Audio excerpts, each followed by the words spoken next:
So the building behind me you can see is known as the Dome of the Rock. Now this is the place where the Prophet Muhammad sallallahu alaihi wasallam, he came from Mecca all the way to here on the night of Isra wal Mi'raj.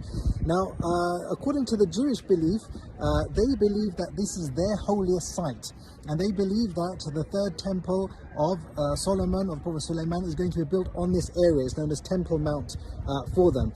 They also believe, and the Christians also believe, that Ibrahim alayhi salam was going to sacrifice his son Ishaq on that Dome of the Rock, or on the area of the Dome of the Rock. But we as Muslims, we believe that it was actually his son Ismail, and it was in Mina, it was not here in this area. Now if you follow me, let's go and take a look at what's inside the Dome of the Rock.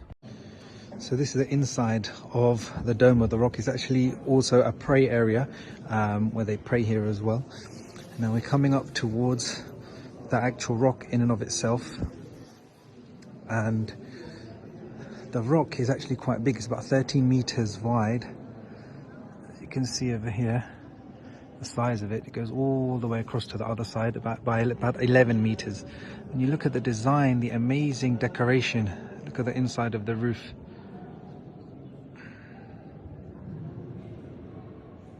You can see a bit clearer, and there's Quranic verses that are written on the top there as well. This is inside the Dome of the Rock.